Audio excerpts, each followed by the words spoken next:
My name is William Morris, and the history that I'm about to tell, it is probably going to modify the current way of seeing the world. I know most of people will find it incredible, and believe me, even having experienced this adventure, having seen it with my own eyes and with all my senses, it was also incredible to myself.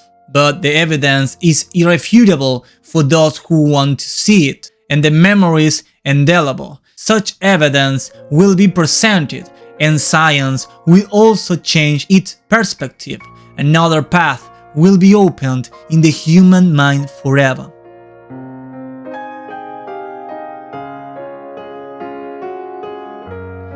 As for my personal life, I was a member of the Continental Navy, as the American Naval Force was called in the Revolutionary War.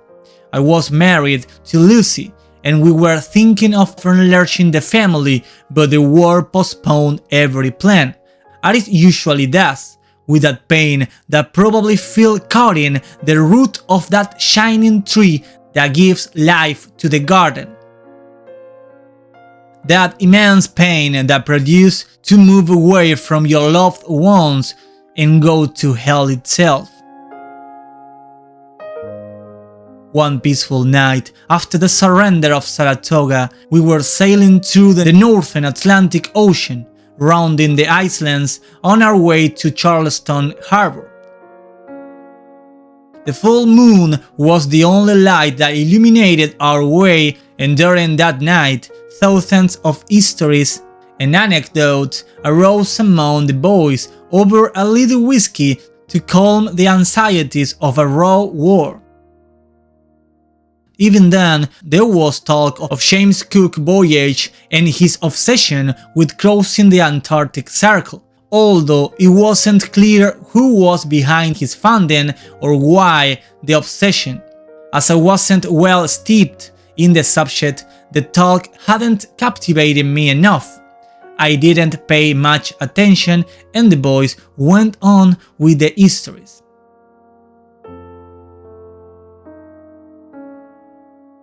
Captain Butler, well respected in the group, joined in the sailing histories by commenting that it was possible that there was a passage somewhere in the polar circle, and that this passage could be the connector to other worlds.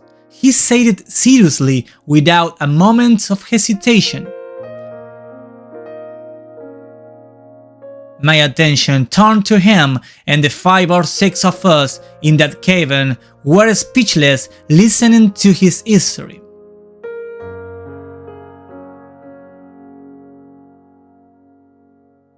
We expect him to say that it was a joke, but that never happened. We could not believe that a captain was seriously telling that there could be lands behind the Antarctic Circle.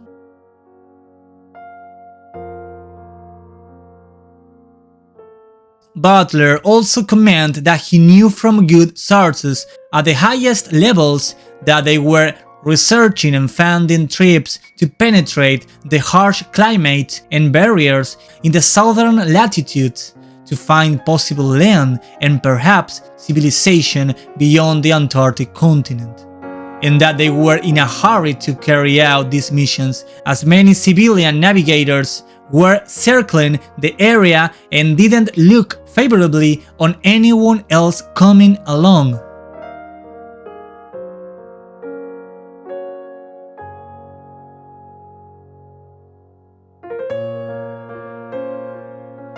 This history was even longer, and in great detail. He also commented that he observed with his own eye a map that indicated the coordinates that could be the opening of such a passage, and although he was stupefied by this history, and I think the others too.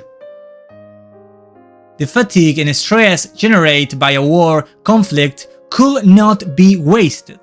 It was a perfect moment of happiness that generates a breach of peace to be able to sleep a few hours.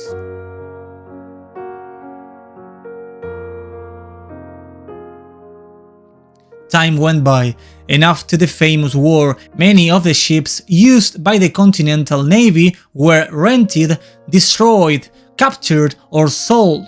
As at that time I was a person of good economic standing, especially after a war that we could say triumphant, if after a war can be called so, I made an offer for one of them and managed to keep it.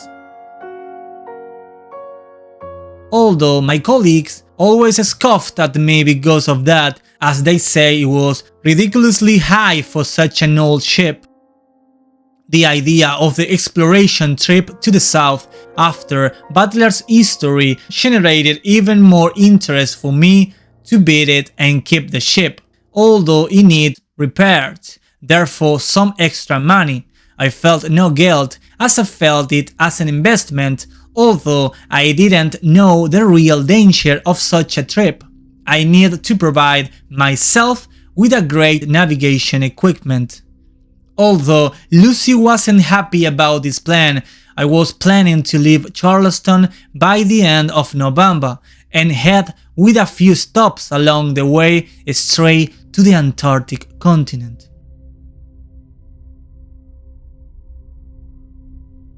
During the idea of forming the team, I talked to former colleagues. Some of them made the most ridiculous excuses, and I don't blame them at all. The idea of such a trip was really not encouraging. Two of them who were there that same night that Butler told his history wanted to join as soon as I told them about this plan.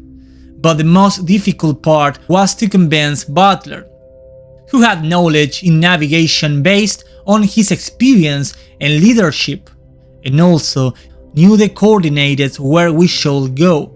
After gathering courage for a few weeks, I contacted the captain to tell him about my project and add him to the group. It was difficult to convince the captain of such a plan, and although in his voice I noticed some enthusiasm, he declined my offer, and it was like that for a while.